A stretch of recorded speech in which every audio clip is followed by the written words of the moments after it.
Assalamualaikum warahmatullahi wabarakatuh. Welcome back to my channel guys. Dan kali ini gua akan membahas mengenai sejarah kembali ya guys. Karena kemarin hari Rabu ya, tanggal 22 Desember sudah membahas mengenai sejarah 10 November 1945. Nah kali ini guys, di hari ini hari Senin ya guys, gua akan membahas mengenai sejarah tentang Indonesia kembali, yaitu sejarah diplomasi atau negosiasi Indonesia dengan Belanda, atau tragedi-tragedi atau peristiwa yang terjadi setelah peristiwa 10 November. Ya guys, dan sebelum memulai video ini jangan lupa subscribe dulu, like and share ya guys. Dan juga ingat, jangan lupa di subscribe sekali lagi ya, saya ucapkan. Lanjut, kalau gitu kita mulai. Nah, kita akan mulai dari setelah peristiwa-peristiwa yang terjadi setelah peristiwa 10 November 1945 yang terjadi di Surabaya. Nah, setelah pertempuran yang terjadi di Surabaya ini, ternyata masih ada lagi pertempuran yang sangat sengit di belahan Nusantara kita ini. Ya, pertempuran tersebut contohnya saja seperti pertempuran 5 hari, terus Bojong Kokosan ya, terus pertempuran 5 hari yang ada di Semarang ya, tanggal 15 sampai 19 Oktober ya. Terus ada lagi pertempuran 5 hari 5 malam di Palembang ya, tempat saya ini. Ya, pertempuran 5 hari 5 malam yang terjadi di Palembang ya. Terus ada lagi Puputan Margarana yang terjadi di Bali ya. Terus ada serangan Surakarta ya. Pokoknya intinya banyak lah ya yang terjadi di belahan Nusantara kita ini. Jadi tidak hanya di Surabaya, jadi para tentara keamanan rakyat ketika itu sangat berjuang mati-matian demi Indonesia untuk menjaga kedaulatannya ya. Walaupun ketika itu sedang diserang ya. Lanjut. Nah setelah itu akhirnya ya Indonesia ini apa sih namanya tuh,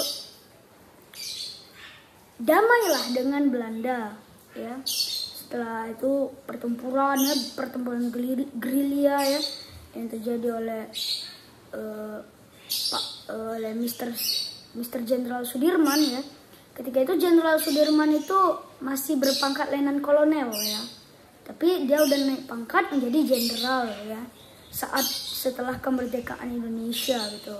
Akhirnya Jenderal Sudirman ini ya memimpin salah satu pertempuran juga yang serangkaian juga dengan si pertempuran di Surabaya. Tapi tidak di Surabaya, dia terjadinya di Palangan Ambarawa. Ambarawa itu di mana ya entahlah, saya juga tidak tahu. Yang pastinya Palangan Ram Ambarawa gitu. Pertempuran Ambarawa lah ya. Jadi pertempuran Palangan Ambarawa ini ya dipimpin oleh Jenderal Sudirman yang ketika itu belum sakit ya. Dia masih sehat walafiat, masih dilindungi keberkahan oleh Allah Subhanahu wa taala.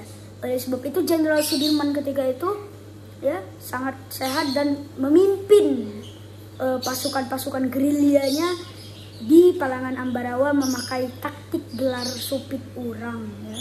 Jadi ketika itu sangat hebat Indonesia itu ya, bisa mengalahkan Belanda yang kita tahu bahwa Belanda itu adalah negara yang tidak pernah dijajah.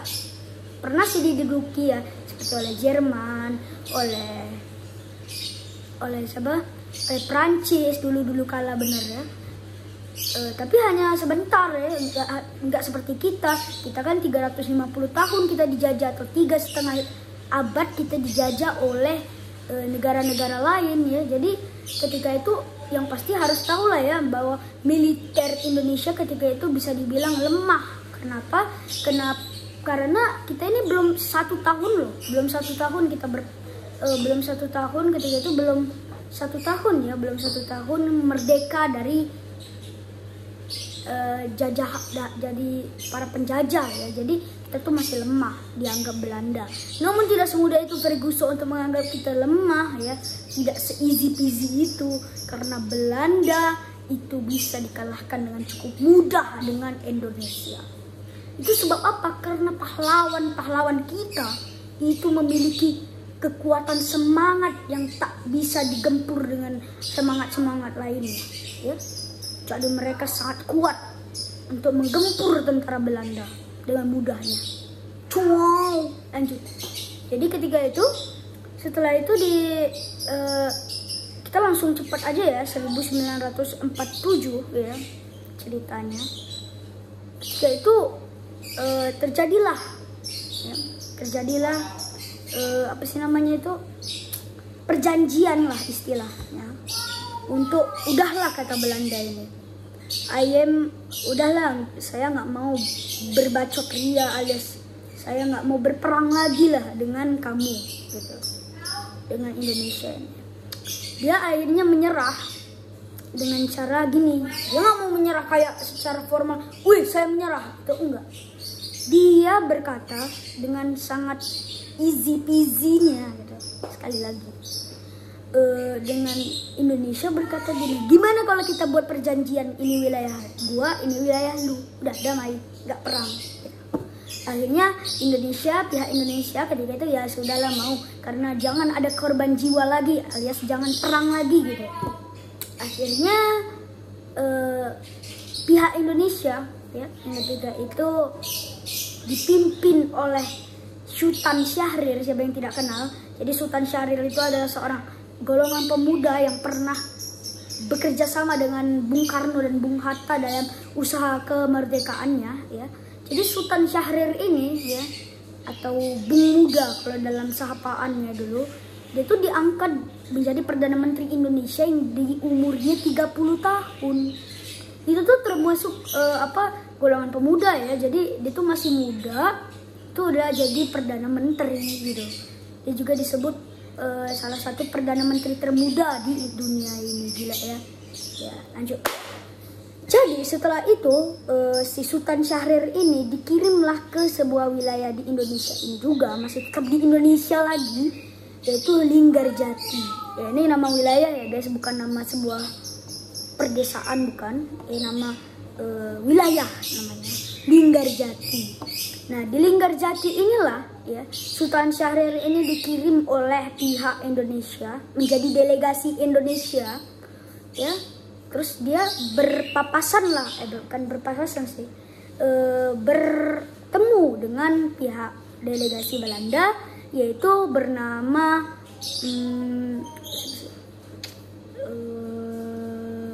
Schermerhorn ya, Schermerhorn ya.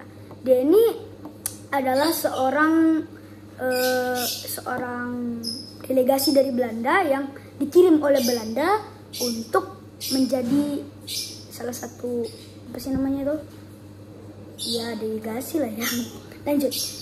Setelah itu mereka melakukan perjanjian yang isinya itu, perjanjian Linggarjati ini adalah berdirinya Republik Indonesia Serikat atau disingkat RIS. Ya, jadi Republik Indonesia Serikat ini seperti Republik Indonesia ya, berdaulat. Tapi dia itu sama lah kayak persemakmuran Inggris seperti India ya. India sudah diberkati kemerdekaan, tapi dia tidak dibebaskan secara ini dan termasuk kepada persemakmuran atau perserikatan. Jadi kalau di sini ini bukan persemakmuran tapi perserikatan. Jadi perserikatan Belanda ini adalah sebuah perserikatan yang isinya adalah sebuah negara-negara yang pernah dijajah oleh Belanda, oleh Belanda ini gitu. Jadi akhirnya Indonesia menjadi Republik Indonesia Serikat, menjadi serikat ya, seperti Amerika Serikat lah salah satunya ya. Jadi bisa dibilang Indonesia ini ya masih ada sedikit jejak-jejak Belandanya lah. Dan ketika itu Ratu Elizabeth, Ratu Belanda ketika itu langsung setuju dengan hal itu.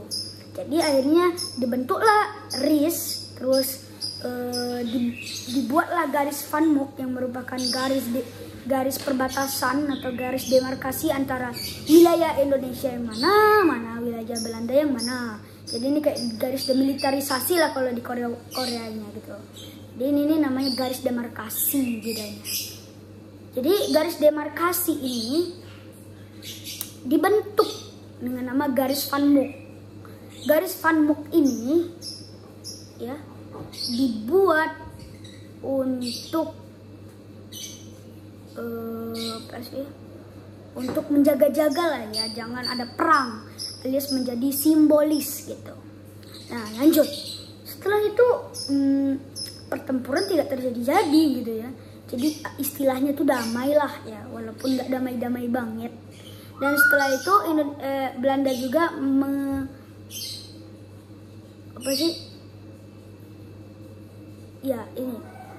menyatakan bahwa dia mengakui kedaulatan negara Indonesia secara de facto, secara simbolis gitu. Dan de facto itu kalau menjadi negara kedaulatan itu harusnya ada de facto dan de jure. Nah saat ini Belanda masih de facto dulu, nah de jurenya ini belum gitu. Akhirnya secara de facto Belanda ini mengakui kedaulatan Indonesia yang Republik Indonesia Serikat gitu, yang berdaulat gitu, yang merdeka ya. Setelah itu RIS atau Republik Indonesia Serikat ini berdiri ya, yang isinya itu adalah Jawa, Madura dan juga betul, Jawa, Madura dan Sumatera. Jadi 3 wilayah itu, Jawa, Madura, Sumatera itu menjadi wilayah teritorial daripada Indonesia. Yang lainnya milik Belanda. Oke. Sedikit ya Jawa, cuman Pulau Jawa, Madura sama Sumatera. Dikit. Tapi Indonesia ya masih, ya sudahlah, terima saja apa yang adanya gitu. Masih bersyukur lah istilahnya. Lanjut. Setelah itu perjanjian Linggarjati ini ya, dengan emosinya saya gitu, menyatakan bahwa terjadinya agresi militer yang dilancarkan oleh Belanda. Jadi agresi Belanda ini dengan songongnya, dengan bagongnya mengerahkan militernya dengan sangat-sangat besar gitu, dan disebut dengan nama Operation Product. Oleh Belanda itu namanya Operation Product ya. Jadi kalau kita tuh ngomongnya agresi militer Belanda pertama. Oke. Nah, agresi militer Belanda pertama ini dilancarkan oleh Belanda itu sendiri di tanggal 21 Juli 1947 hingga 5 Agustus 1947. Oke.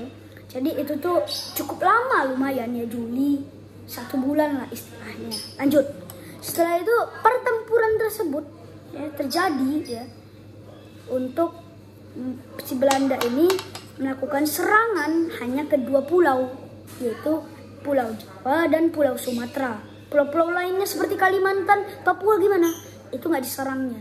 Ya, hanya wilayah-wilayah pusatnya pemerintahan Indonesia ini aja, yaitu Jawa dan Sumatera. Jadi istilahnya itu wilayah Indonesia yang sudah disetujui di perjanjian Linggarjati ini diserbunya. Kan itu astagfirullah. Entahlah ya. Jadi sangat-sangat benar-benar tidak berotak ini Belanda dulu ya. Serbuan tersebut berjaya dan Indonesia harus mengeluarkan tentaranya dengan tentara keamanan rakyat ini sudah diganti namanya menjadi tentara perang, ya, tentara perang Indonesia atau TPI ya. TPI bukan.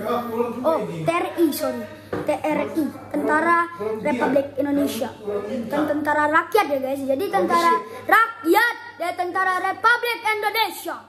Oke. Tentara Republik Indonesia ini melakukan gempuran secara besar-besaran untuk menahan gerak laju Belanda yang sangat-sangat gesit di wilayah teritori Indonesia tercinta.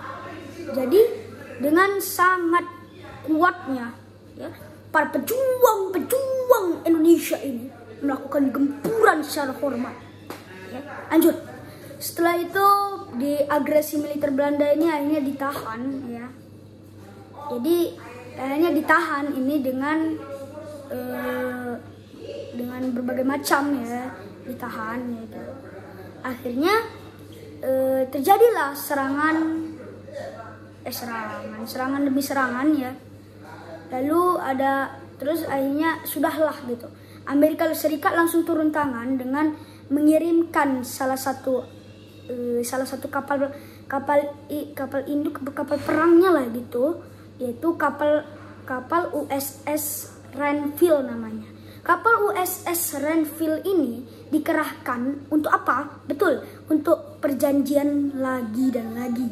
Jadi perjanjian kedua ini dipimpin oleh pihak Indonesia ini oleh Amir Syarifuddin, ya. Dan pihak Belandanya gue lupa siapa, ya. Nanti kalian search aja di Google, ya.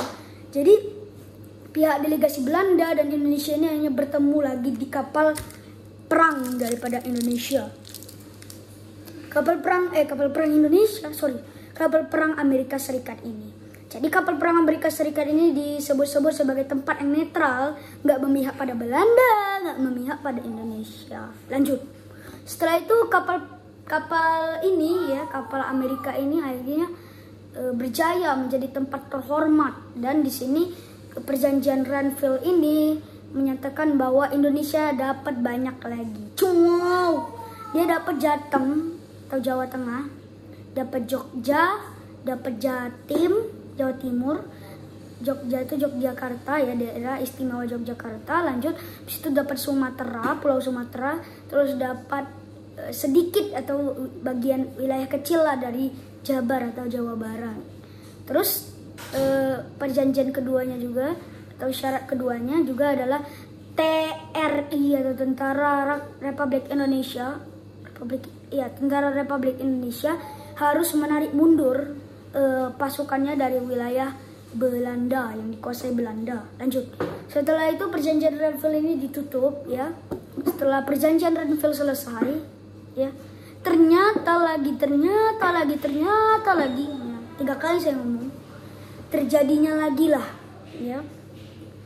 lagi lah agresi militer Belanda yang kedua. Oke. Agresi militer Belanda ini lebih parah daripada agresi militer Belanda yang pertama. Kenapa begitu? Ya, jadi lebih besar dari Operation Product ini. Ya. Jadi operationnya ini bernama Operation Gagak. Ya, operasi Gagak, ya, istilahnya. Lalu Operation Gagak ini juga melibatkan yang jutaan, ya, ribuan lah, ya, nggak sampai jutaan juga sih, ribuan pasukan, ya. Jadi di situ, ya, agresi militer Belanda itu terjadi dari tanggal 11 sampai 20 Desember 19 hingga 20 Desember 1948.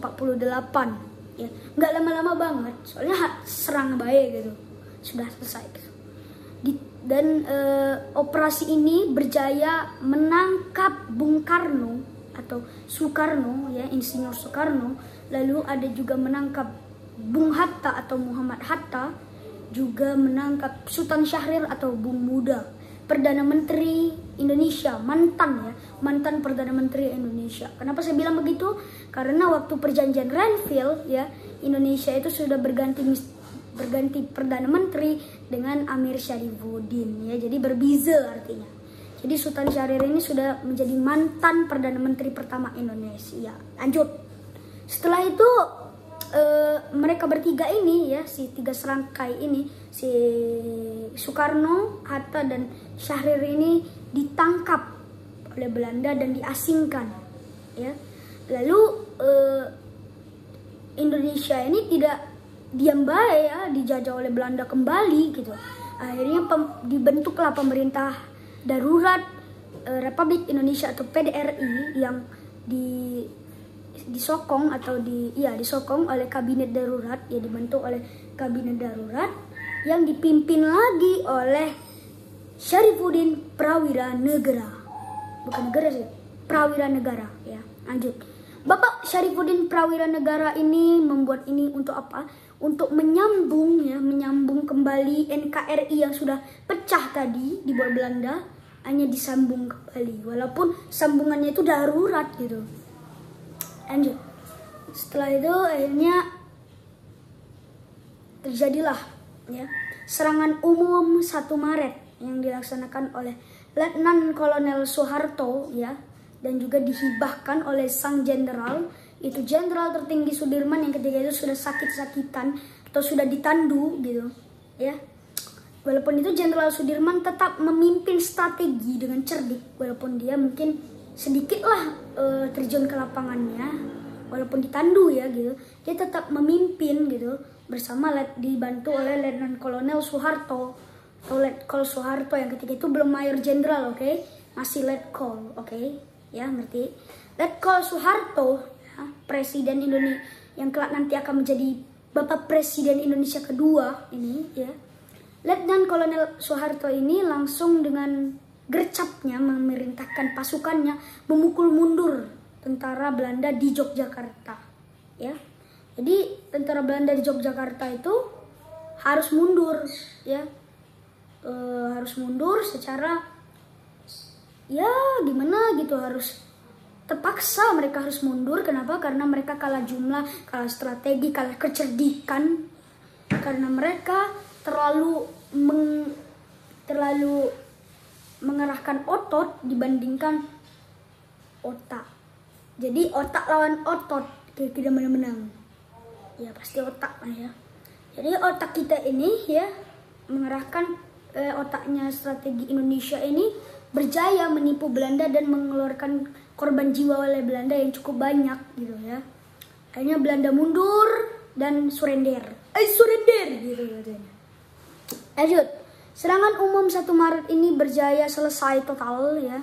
Di tahun 1949 ini berjaya dan sudah gitu ya. Lanjut. Setelah itu Bapak terus terjadinya juga perjanjian Rumruyen yang terjadi pada tanggal 7 Mei 1949. Jadi jeda waktu antara serangan umum 1 Maret dengan si perjanjian Rumruyen ini cukup jauh ya, lumayan sekitar 2 bulan lah, lumayan jauh ya. Lanjut. Setelah itu terjadilah perjanjian Rumruyen yang terjadi di Hotel des Indes, sebuah hotel ya milik Belanda yang ada di Indonesia ini. Dan Hotel des Indes itu kalau nggak salah di Belanda atau di Indonesia, kalian search lagi aja tolong di Google ya, Mbak Google, saya juga lupa di mana gitu. Jadi lanjut. Dan perjanjian Rumruyen ini ya, kenapa namanya Rumruyen ya, ini pasti ada filosofinya ya guys. Jadi Rumruyen ini karena delegasi dari Indonesia ini bernama Muhammad Rum ya, dan pihak dari Belanda, delegasi Belanda itu bernama Herman van Rooyen gitu. Jadi namanya perjanjian Rumruyen gitu ya, ngerti? Lanjut.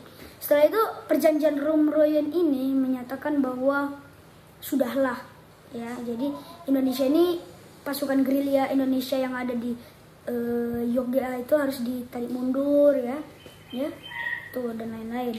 Setelah itu terjadilah lagi sebuah konferensi di tahun itu juga, dan ini bukan lagi perjanjian tapi namanya KMB atau Konferensi Meja Bundar ya. Jadi konferensi Meja Bundar ini terjadi di wilayah di kantor PBB gitu ya di New York. Dan menurut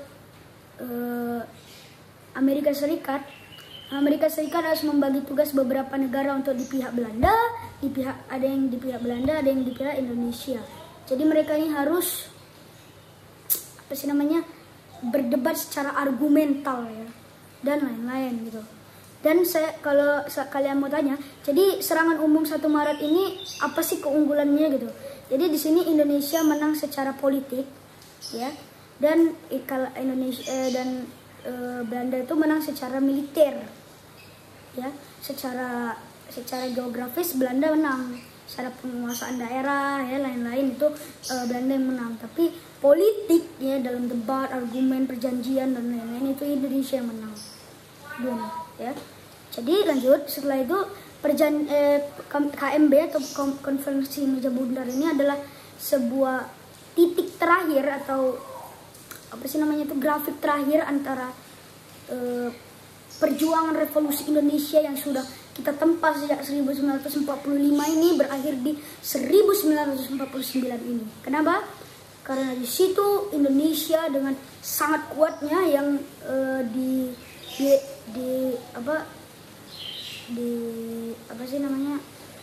Insinyur Soekarno ini mengutus Muhammad Hatta atau Bung Hatta untuk langsung menjadi delegasinya, nggak mengirimkan siapa-siapa lagi, tapi langsung delegasinya itu Muhammad Hatta itu sendiri. Hebat ya guys. Empress. Lanjut. Setelah itu delegasi Muhammad Hatta ini secara gercep langsung berdebat dengan hebat dengan pihak Belanda, dan hal itu alhamdulillahirobbilalamin. Lanjut, dengan hal itu membuat akhirnya pihak Indonesia menang gitu. Dan akhirnya KMB ini hasilnya adalah masalah Belanda mengakui keberadaan Indonesia secara de facto and de jure, dapat juga ini de jurenya. Ini de facto dan de jure, menguasai kedaulatan secara de facto dan de jure Indonesia ini ya. Jadi Indonesia ini diakui lah ya. Tapi masalah Irian Barat akan diselesaikan dalam waktu 1 tahun kemudian atau 1950-an ya. Di tahun-tahun itulah ya akan diselesaikan si Irian Barat ini atau Irian Jaya yang kita kenal. Kalau nggak tahu Pulau Irian tuh apa sih? Papua. Jadi kalau yang nggak tahu itu namanya Papua. Jadi Papua ini akan diselesaikan dalam waktu 1 tahun kemudian gitu. Lanjut.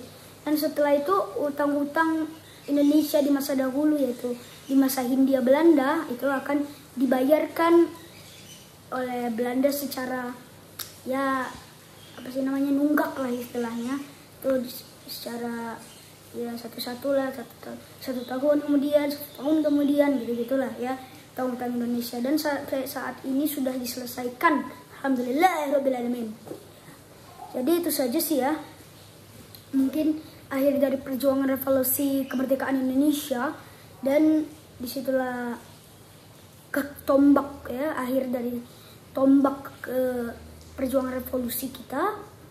Sudah itu saja sih menurut saya video kali ini, pengetahuan kali ini yang sudah 28 menit ya ngomong-ngomong.